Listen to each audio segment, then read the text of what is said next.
Hello, everybody. So I've got Philippe, who is hiding the control screen from me.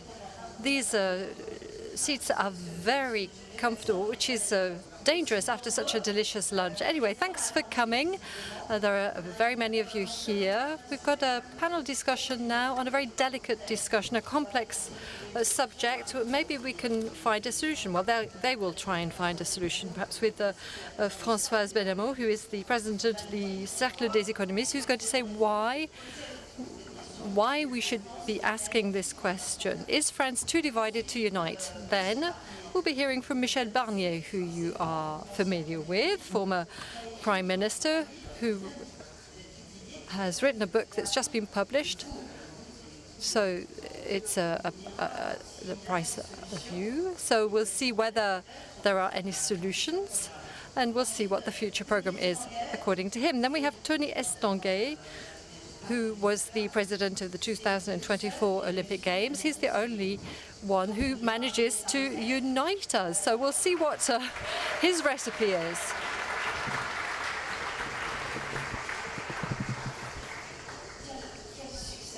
What a great success. Alongside, we have Arnaud de PUYFONTAINE, the director of Vivendi. So we'll see whether we've got the right medians, if we can crystallize things or denounce things or reconcile things. We'll see what he says. And then we have Philippe, who is the CEO of the La Poste, the post office service. And we'll be hearing about the problem of trust and confidence. There's a divide between the elites. But what do we mean by elite? Françoise BENHAMOU, it's over to you for the opening. Why is there no more trust among us? Thank you, Hedwige. Hello, everybody. Thank you for being here, in spite of the heat. So I'm just going to make a detour. I'm going to talk about a paper that was published recently by the CRPA. It's by Tim Bosley, Kirsten, and Sasha Ford. So it outlines a paradox, or rather two paradoxes. It's based on a survey that was carried out in 160 countries on 1 million people. So the first paradox is the paradox of confidence or trust. Now, populations, I cite, populations of the richest countries and the most democratic countries tend to have lower trust in their governments. And then the second paradox, we'll call it the growth paradox, and that is that trust in governments is positively correlated with the growth in GDP, but that's even the case in dictatorship. So what does that teach us about France? Then there's the conclusion of the authors, which they say that democratic institutions tend to encourage more critical judgments and the skepticism of citizens with respect to the performance of government. Now, this certainly resonates with France, where we've got a kind of spiral between less growth, an economy that's not doing very well, and then this weakening of trust. Now, of course, you can look at the international climate, but it's not just that. So it's not just what's happening in our head. So this is something that will take us through 2027, according to the forecasts that we've made in France, in the European Union. So we've got good results. Well, the results in employment are getting worse. There aren't very many investments being made, and that's a sign of lack of trust. And then there's the deterioration of external trade. Now, that's the economic aspect. But then you have this propensity to be critical, and I'm not going to talk about the retirement conclave. Then there's a brittle solidarity. There's a certain form of collective irresponsibility, notably from the elite, some of whom, well, I think we have to know how to take on our share of responsibility. Now, an INSEE says that there are legislative uncertainties that ruined the trust of households in the economy, not just households, but those of bosses. So France is a country where critical debating is a tradition. It's been going on for a long time. Think about the Dreyfus case or decolonization, the question of immigration. And it's as part of that context that all forms of divides are becoming even more intense. There are binary contexts, there are binary situations, that there are those who are underprivileged, there are those who are part of globalization, those who are excluded, and the results of that are extreme simplifications exacerbated by social media and other media. So I think that what we have to think about is moving away from polarized opinions. We need to go against a shared collective morale, which is what Michel BARNIER talks about in his book. So another survey says that 4 French people out of 5 believe that their fellow citizens are indifferent with respect to public events. I'm going to finish on a more positive note and raise a second paradox. So in spite of everything that I've just said, the UNIFOP study, the one that I've just mentioned, says that there are national symbols and they're still very strong and very much shared. So national symbols are La Marseillaise, the national anthem, flags in front of public buildings, and the ability to come together. This is something, if not intact, it's still very much strong, and we saw this, and Tony Estanguet will be able to tell you about this. That's something that we saw for the Olympic Games. So was it a reverse mirror of this irreconcilable characteristic, or was it just an enchanted parenthesis in the situation, or was it a symptom of a desire of French people to live better together? Thank you very much. Thank you very much, Françoise. Michel BARNIER. Michel BARNIER, I would like to say that I want to say that you kind of a victim of this France too divided to unite. We've seen the French society is clearly broken, fractured. So what's your vision? How do you read this situation? What's your and what are the solutions, or what are the ways out, if any? Good afternoon. Thank you for your presence in this very warm atmosphere.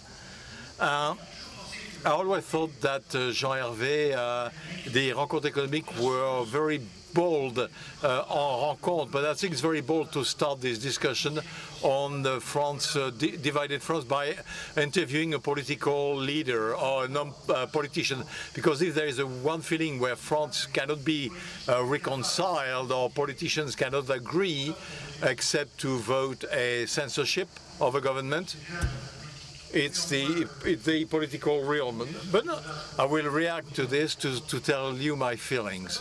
First, I believe that there is no fate as such. Is the France too divided to be united? I'd say no. If there are issues, situations or locations where it should be, the problem exists, well, let's act. But I will not give you a global diagnostic saying it's over. Let's face it, we're doomed. Okay, let's not be committed. What's the point? So I think one of the voices, what I said in my book, is to engage yourselves, because if you don't deal with politics one way or the other, politics will catch you. So difference. There are a lot of domains where we need to achieve reconciliation. Sometimes it takes energy and courage. Let me give you a list of points, a number of points. Who has to be reconciled with whom? For example, I do believe that the people should be reconciled with the elite, whatever the elite is. The province with Paris, the French with the economy. It's one of the topics. The French with the French identity, the French proud, the fact of to be proud. We've seen the passion with the flag and the Marseillaise. Well, nevertheless, there is a problem of national identity, which makes our passport our value, republic, laicity, and our secular, and the French with Europe. show that Europe is worth it, and entrepreneurs with politicians. Since yesterday, thanks to this invitation, I meet with a lot of businessmen. What do they say? Well, they say, the politicians, leave us alone. Let us work. Let us work. Stop issuing norms and standards and just agree at the top there and, and leave us alone. And at the same time, they're tired with the citizens, with some kind of a resignation. Whereas our country, our country is full of energy, positive energy, envies and projects. So I just want to dwell on 2 minutes on one of the fractures I mentioned first, which is what I call the people and the elite. Couldn't it be the opposite, the fracture of the elites with the people? Not quite. No, it's not the people. The elites have shifted away from the people. So, okay, that's what I meant. So, because being so arrogant and wanting to make people happy without them or without their opinion. This is the opinion was built, ignoring the people for the citizens, but without the citizens. And for a while, I was at the head of the government, also several times a member of the government in local authorities or local governments. I could see, because of the legal, conservative attitudes or positions, how many times I heard in a couple of months that such project, because on narco traffic or on the, minor delinquent sentence is impossible. First answer is impossible, impossible. The impossibilism, I mean, this is one of the results of this fracture. And politicians who want to make people happy without asking them or despite them, well, here I've identified a couple of points of this arrogance, and we sometimes we get back too harsh the ZFE, the low emission zones. It's a good idea, but it's inapplicable. The minor delinquent, the 80 kilometers out, we have to stop that. There are so many, penalties of 135 euros for people who smoke on the beach. Well, it starts from a good intention, but they start from the, it's top down, and they don't make sure that it is acceptable for the population. I experienced that in Brussels because I was in charge of several functions for the European.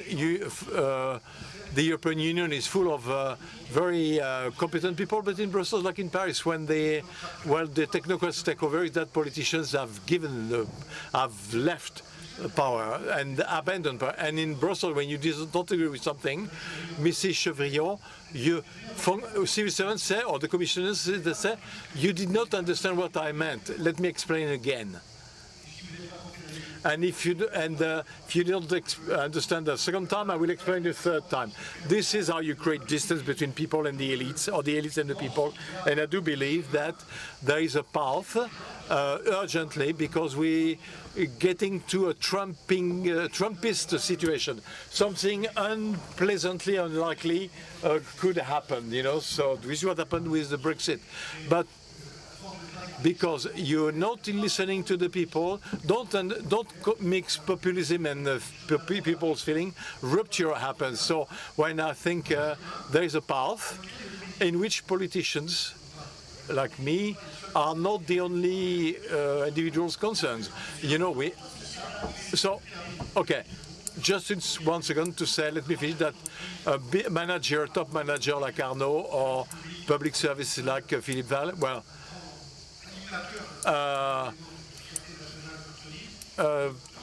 they can all bear witness of the fact that there are parts which are not the political, and the other authority listening to the public debate, good faith, and I've always, if you don't mind, so this is my path. This is my path. You're right, and we have to find a way. Find the right path, and what are the solutions, and indeed you already opening the way. So we're going to continue now around the table, and then we'll come back to the solutions maybe. Well, now this next person is the man of reconciliation, Tony Estanguet. I can say this, when we were preparing the round table on the inauguration day, this was the worst day of my life. So reconciliation is good, but there are also difficult times. Tony Estanguet, how can you explain your success, the success of what you did with the Olympic Games, the success that you are the embodiment of? Well, thank you very much for the invitation. I'm delighted to be here. President, Prime Minister, ladies and gentlemen, I'm delighted to be with you. I don't think I'm in the best position to say that France is irreconcilable, that we're too divided to unite, given what happened last summer. It did so much good to see our country at peace, finding itself all together. There were even emotions of pride that really did, help reconcile everybody. It made our hearts warm. So we all came together during that event. And personally, I was pleasantly surprised. And yet, for many years, I was accused of being utopian and naive when, I'd been saying for 10 years that the event would go well. And so it wasn't an easy path to follow, but even I was impressed with the wave of happiness, of trust, of success that France expressed during the Games. Now, of course, what I can share with you today, my testimony today, well, I grew up with sport. That's what made me who I am. And there was a simple message, and that is to succeed, you have to get to know who you are. You've got to accept who you are. And when you're a top-level athlete, you've got strong points, you've got weak points. You understand fairly quickly that if you want to win a competition, you've got to focus on your strong points. You've really got to work on those, make sure that they have room to express themselves. But for France, it's the same thing. France is not perfect. It is the way it is. We are a people. We're exacting. We complain. We like to debate. We're rarely in agreement with each other. We've got that plurality, the diversity of opinions, expressing themselves all at the same time. But there's something that's very strong that we have, and that is our strong point. This is what we saw last summer. We've got this ability to come together when it counts, when it's really important. And I think that's what we have to defend. It's what we have to encourage. It's what we have to embody, because France can show a lot of solidarity during attacks, during problems. It's shown a lot of unity in decisive moments to defend social rights and fight social battles. And it's able to go beyond itself to do some extraordinary things. There's the Eiffel Tower, Notre Dame, the Olympic Games. We're capable of the best. We're capable of getting exceptional companies involved. We've got fabulous know-how in France. We're lucky to have such exceptional companies that succeed in just about any field. It's not easy, but we do have champions. We have champions of industry. We have an administration, and I can talk about this. I wasn't familiar with the French administration. I had to learn to work with the French administration, but I was impressed with the ability of our administration to work towards a challenge, to make sure that things worked. Now, I believe in France's talent. We've got exceptional artists. They got involved. They used all of their creativeness in the project. And my message for France, it's about, we are able to come together around ambitious, daring projects. And so it's up to us as well, all of us, members of civil society, public stakeholders, it's up to all of us to suggest events where there's ambition and daring, where there is exactingness, to show that the best of ourselves. We rarely come together, but when we do, it's exceptional. Now, you talked about trust, and this is something that I really experienced, this generalized pessimism. Nobody believed in our ability to be successful with the Olympic Games in all fields. We were good for nothing, and This is what the whole world said. But we stuck to our guns and we managed to show what we had that is best in us. So I think we can continue to move forward together, reconciled. We'll all remember the roulette that designated Thierry Riner for the final combat. We'll all remember Léon Marchand. Every time his head came out of the water, we wanted to encourage him so that he went a bit faster. So we all share those memories. And so it's up to us to create more memories, to come together. I believe in sport, obviously. That's my universe. I believe that it's a vector for bringing together the French. I think there are other vectors that can do this, but on condition that, you know, we're bold, that we dare to rise to atypical challenges. Thank you very much, Tony Estanguet.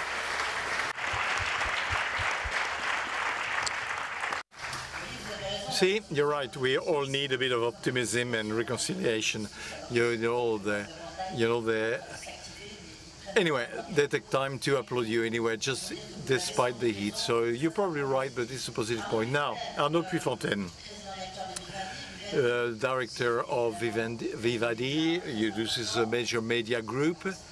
We start with Canal+, but also CNews, the JDD, and the question we'd like to, because of their success, well, maybe you might be right when you might have been right when you launched media which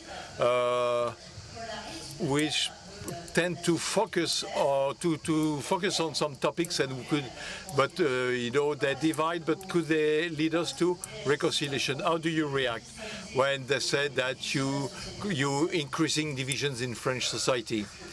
Thank you, Hedwige. This is not the question I was expecting, but thank you for giving me the opportunity to go straight in the topic. You know, it's a bit of a, well, I do not agree with polarization or division and crystallization in French. All I'm saying, and I'm back to the topic, the role of media in society, and I was marked by the first discussions with you, because indeed we're facing a situation which is a situation of major changes and possible major ruptures as well.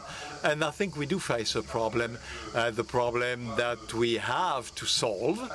There is no, again, we're not doomed, you know, I don't reach the conclusion, but to solve a problem, just one principle, first, be able to name it.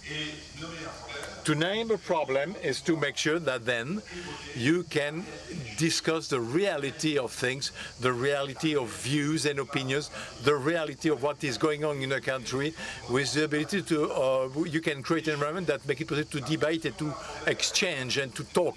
Because if you got a problem and you can't discuss it, then you create division, antagonism, hostility, you create ruptures, and you end up with the situation today. So the role of the media today is the role of reconciliation with the viewers, the audience, and with the possibility to give space for exchange and possibly,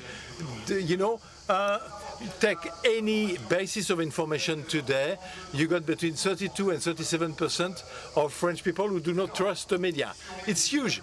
Now, if you put the conventional media in the context of and everything that we see in terms of fake news and what happens it's happening in the non-stability of the platforms and the non-responsibility as to the nature of what is being published, unlike all the media, where you got the role of the editing directors who will have their responsibility engaged. But if you add to this the fact that it's anonymous, you end up in an environment where information today is completely misleading and creates a situation of mistrust.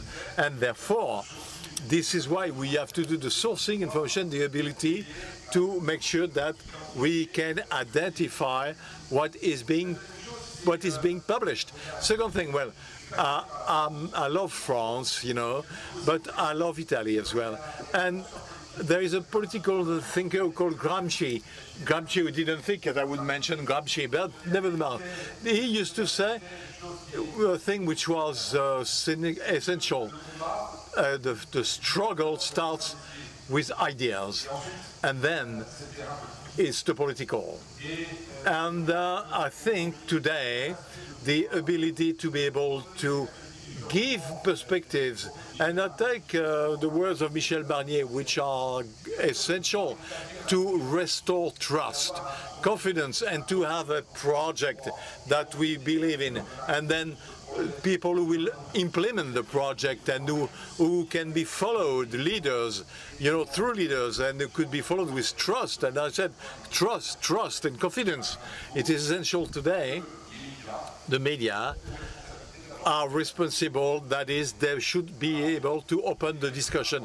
Then, when it comes to the history of media in France, the reality of the landscape, of some confusion between the facts and the opinion, we end up with some misunderstanding.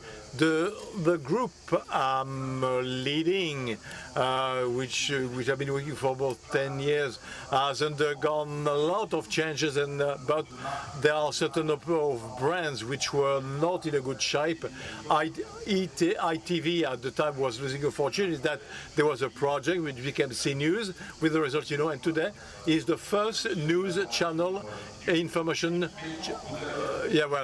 I knew I was waiting for that. I was waiting for that. Thank you, Hedwige. Yeah. Nevertheless, facts are facts, and it is the first continuous information channel in France. But you also have a phenomenon which is most interesting. You mentioned the brand, which is the Journal du Dimanche. You mentioned the Européen, and well,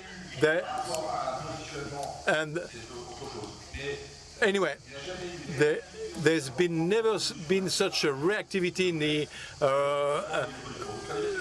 such an evolution in the media and press, because the discussion will help us to find good solutions.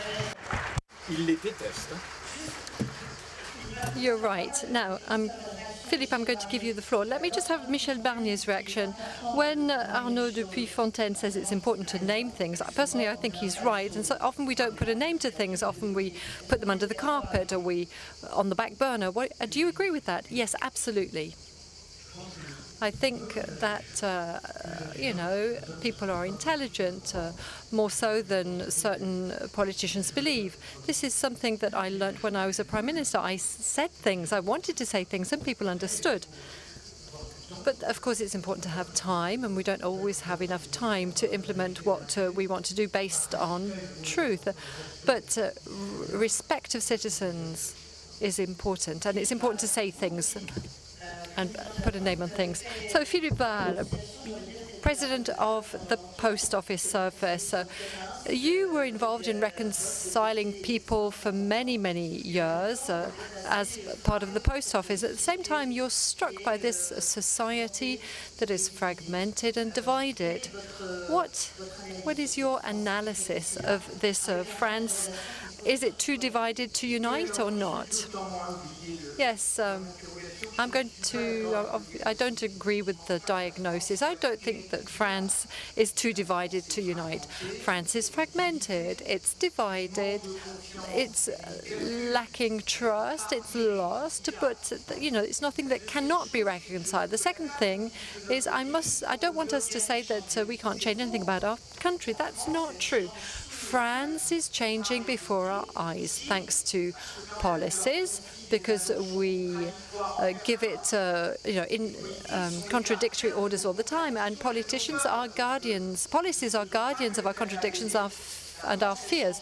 So France is changing because of its companies. France is also changing because of the major projects, such as the project that Tony led, the Olympic Games.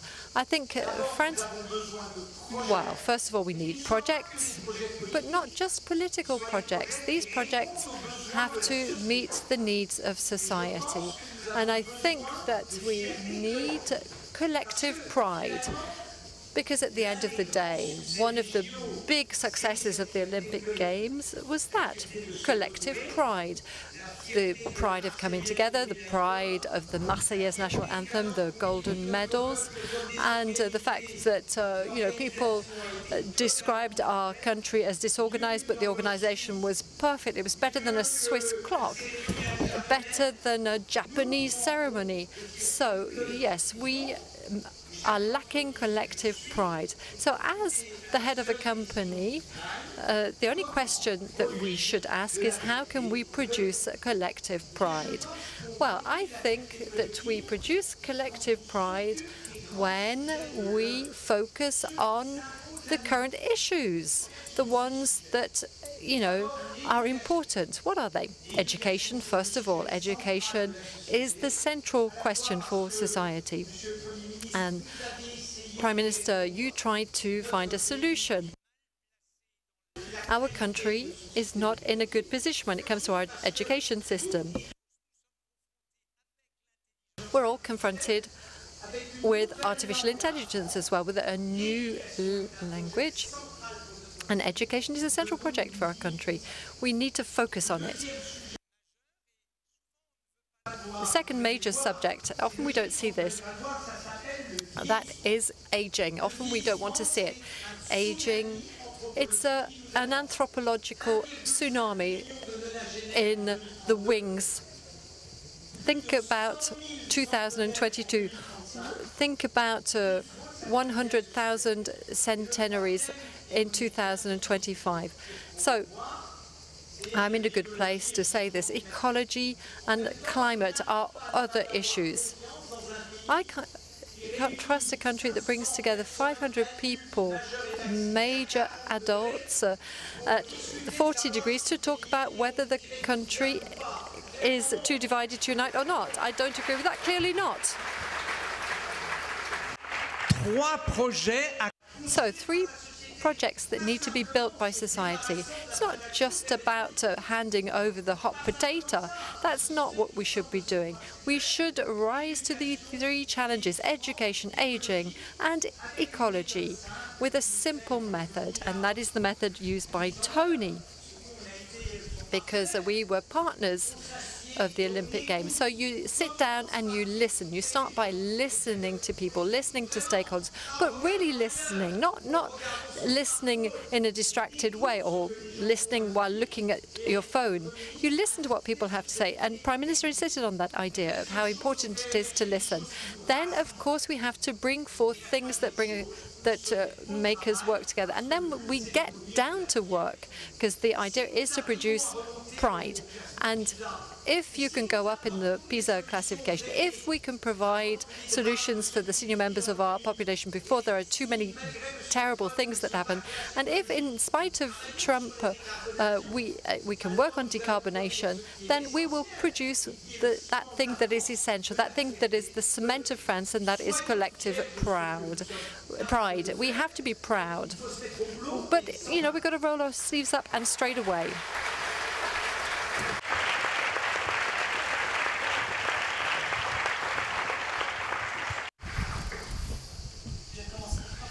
Françoise, you take the floor when you want, but as we also lined up, so it's more complicated to see you. Anyway,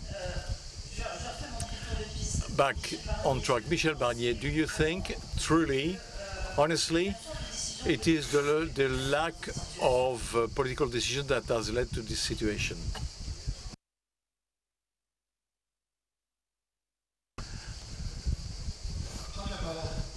Not at first. The fact that since the last, the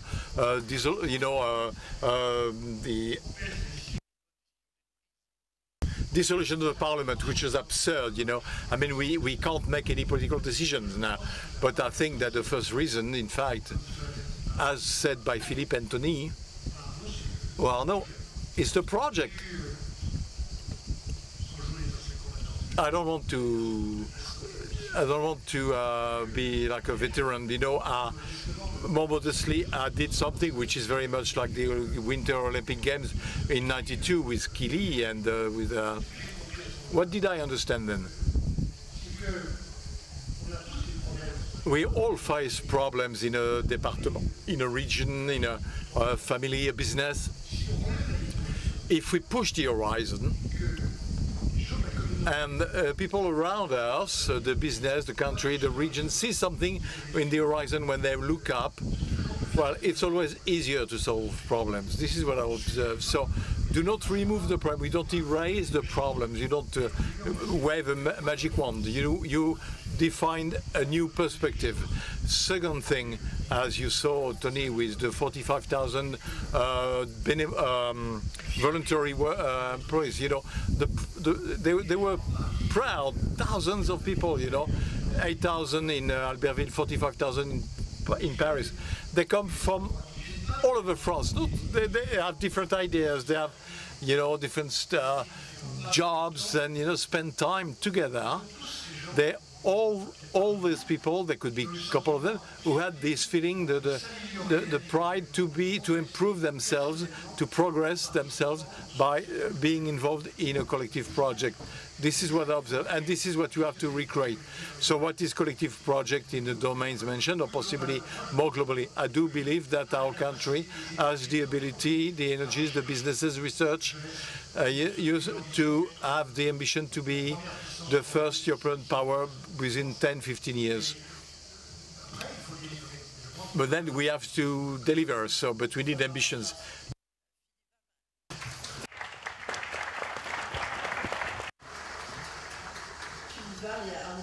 So Philippe WAHL and Arnaud de PUYFONTAINE were not in agreement with me about the question of political decisiveness. I think that the immobility that we've been seeing for a while means that, our trust has collapsed. Yes, but you see, you're handing the hot political potato. You're passing it on. Now, of course, it's important to make choices, but that supposes that civil society engages. It supposes that companies, the company that Arnaud's leading, etc. Everybody has to engage. It's not just a question of politicians. That's the point that I'm underlining. It's the convergence of energies that we need in order to produce collective pride. We need to produce collective pride. That's absolutely fundamental. Arnaud de PUYFONTAINE. I agree with Philippe. Okay, so we have to produce collective pride, but there's just one thing. We must also make sure that people want to engage politically, especially young people. I want to say politically at national scale, at local scale. We've got to recreate a pact based on trust between each and every one of us. So we need to know that we can exercise our rights as citizens, and we need to all be involved in a project and follow democratic rules that were set in 1858. So we've got to make sure that people can go and vote. I think that in 1968 I was a bit too young, but my parents told me about it. There was this, people who were a bit ole ole, a bit, But we've got to give people hope. We've got to go back to a trust-based relationship. So a relationship between French citizens and elected officials and politicians. And alongside all of that, we've really got to recreate the value of politicians, that we need to have enthusiasm for these extraordinary men and women who have marked the politics of our country. In France, internationally, we had the image of a country that was blocked at a stalemate with the dissolution of parliament that Michel qualified, and he told us what the consequences were, so that we need to have a new deal. We need to say to ourselves that it takes two to tango. So it's not just about the politicians, it's about the broader environment and everybody being involved in order to rewrite a wonderful history for the country. And I think that's what the debate about today is the debate today is all about. So, Tony Estanguet, let's imagine you're given responsibilities. I'm not sure quite what, a political responsibility or whatever, but let's say that you're allowed to run another project that brings people together. Well, how would you see things? Well, there are new winter games that will happen in 2030. No, it's not me, but so I do agree with, I do believe that we are in a country which has to accept itself as it is. France can be peaceful at key moments, and there are other times where we are the diversity of opinions, and maybe this is also where we should find our ability to find our ability to push our limits. And I think it's wrong to think that we're going to live in a world where we always be at peace. That's not the purpose. The purpose is to make headways, to remain stable. When we want to do something ambitious, bold, and never done before, you have to accept to go through storms and work together. We can see that when you face adversity, once in a while we tend to divide. Now, my question is, do we want? No, maybe do we want this reconciliation? Now, is this the case with the new generation? When we talked about sport with you, well, look at the final of the soccer final, where we finally got its European champion title. Well, see what happened on the Champs-Élysées and all the riots and degradation. 1988, we were all in the street, it was great. Today it's a disaster. So we can see that we haven't talked about the social networks which might contribute to such fragmentations. So the world is changing, it's advancing, it's living in its times. I continue to believe that we need to celebrate these moments of national pride, and it's true that that's what we have with sports, with the Paris Saint-Germain success. All those who are fans of football, it's always exceptional to see a French club win in that way, to win the Champions League. Now, if there are problems, incidents, let's not just focus on those, and let's not let those problems take away from the rest. We've got to celebrate our victories. And I think that trust, it's something that you build on a day-to-day basis. It's something that's fragile. And so it's up to us collectively, individually and collectively, to make sure that we trust each other, that we trust our country, that we know that it's going to be possible to do things locally, nationally. I liked what Philippe was saying. You said, let's not throw all of the responsibility on to political stakeholders. They don't have a magic wand. They can't, we need them, obviously, but, it's also up to us to shoulder our responsibilities and engage locally or nationally, at our own level, and it's, to find the spaces for national cohesion. So, Françoise, BENHAMOU. Yes, education was mentioned earlier on, schools. I think that's where we have to start. What's happening today in schools? There's a drop in levels, and then there's the question of security in schools. If we want to rebuild trust, that's where we have to begin. That's where we have to invest many means and very quickly. Michel BARNIER. So coming back to reconciliation and the question and the citizens versus the elite. I'm always struck when we listen to these debates here and elsewhere, that the anger of local elected officials, of heads of businesses about standards and norms. There's a kind of an anger, an underground anger with all of the standards churning out of Brussels.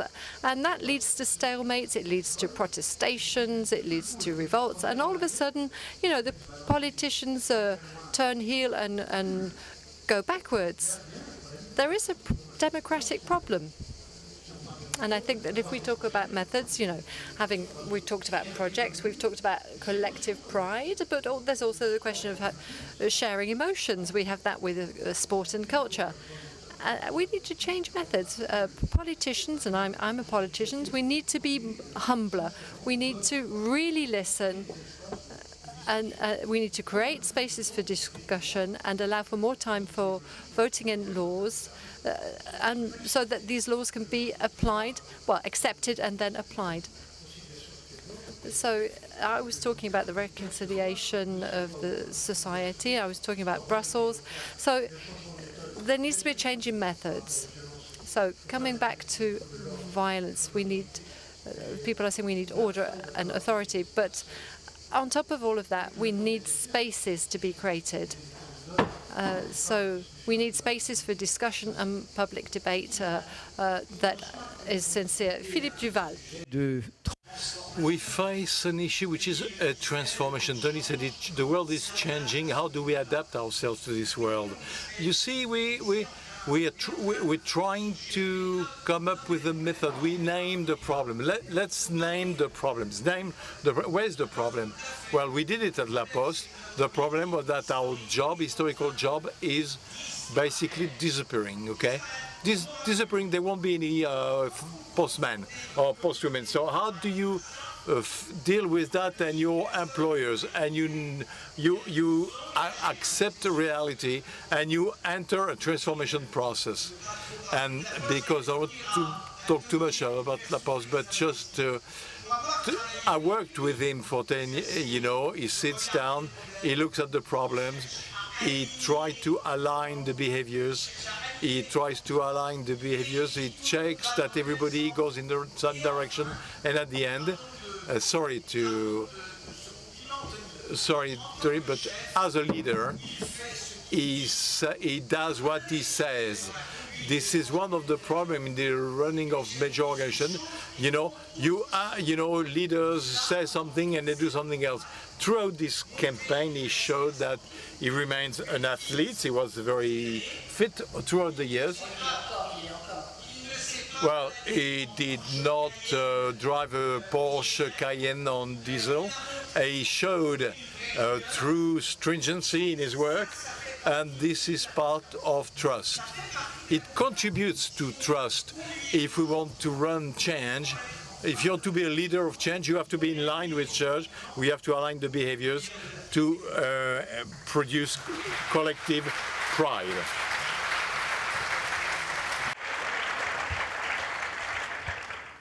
Une réponse, Tony Estanguet? An answer, Tony Estanguet? No, in my opinion, Michel Barnier, perhaps, I don't know, maybe you're preparing for this, maybe you should take on Tony Estanguet in your team. I'm pretty sure it would work.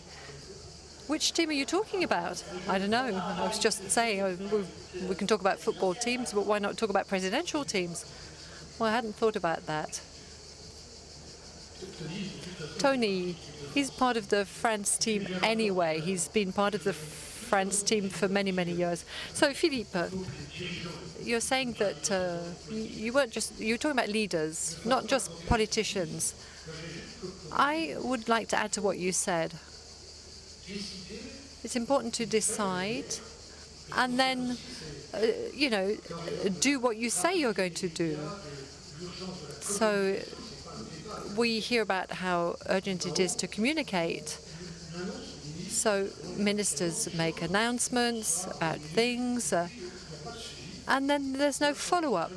I think that, the follow-up is just as important as any announcement. Sometimes nothing is done, and people see that. People are fed up of that.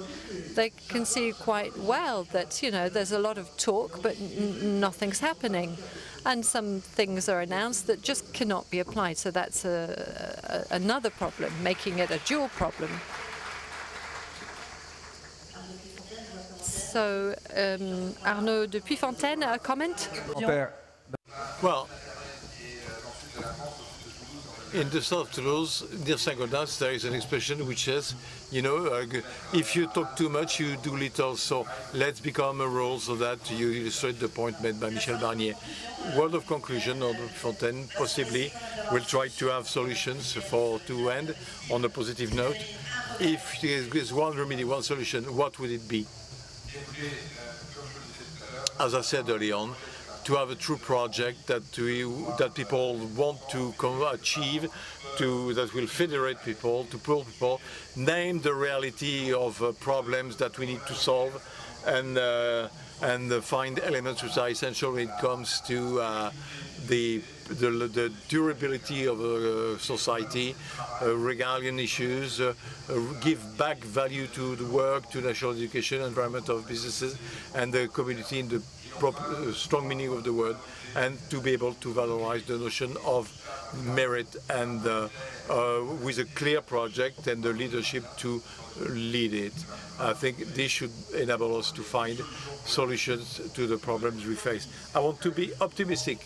Is France too divided? No. Tony Estanguet. Tony Estanguet, an answer, a solution. Well, once again, I have one conviction after Paris 2024. We've got lots that we can do in this country. I continue to think that we have to be ambitious. We have to stick to what our objectives are. The worst had been predicted. In our team, we had politicians who were adversaries. We had federations and sports with diverging challenges and things that were at stake. We had companies that had very substantial stakes, and we had to bring all of these people together through a common project. So the solution is still collective, and I'd like to thank Philippe for the praise, but I think that the answer for Paris 2024, the success, came from the fact that the country found solutions together. And I think that facing the challenges that we have in France, whether we're talking about education or health or ecology, I think whatever the case, we need to work together. Now, this is an additional question. Well, it's a kind of a conclusion for Philippe WAHL and Michel Barnier, and then Françoise BENHAMOU will give us a conclusion. Isn't there an identity and cultural divide? No, because I think the collective project is creating identity. Collective pride, that is the cement of identity. So if we come back, not to solutions, that would be too simplistic, but if we come back to a method and we listen and we bring together people and listen to them and then produce collective pride, being obsessed with the idea that what a group can offer is its pride. I think there might be a setback in terms of identity if this is the case. In Corsica, you know, people might go back to their roots, and to prevent that, there has to be something higher. And what is higher, what is above all of that, is what we've all been saying. It's our country, it's France. It's not a project wanting to reduce the deficit. And I'm in a good position to say that. It's a need. It's not a project. The project, if I may say so, it's our country that is full of resources, full of positive energy. In all of the villages there are ideas, you know, being able to succeed with a sports event, that's great. So that's a French pride. It's an answer to the question that you raised. France is divided, but it's not irreconcilable, I don't think. Thank you very much. Now, just 2 seconds, 2 seconds. So I was struck by the fact that we've cited in this session the Fessu, Camus, and we have to name things. This is a sign that we can be reconciled. We cited lots of French authors. There are 3 words: project, engagement, and trust, that are very important. Thank you. Thank you.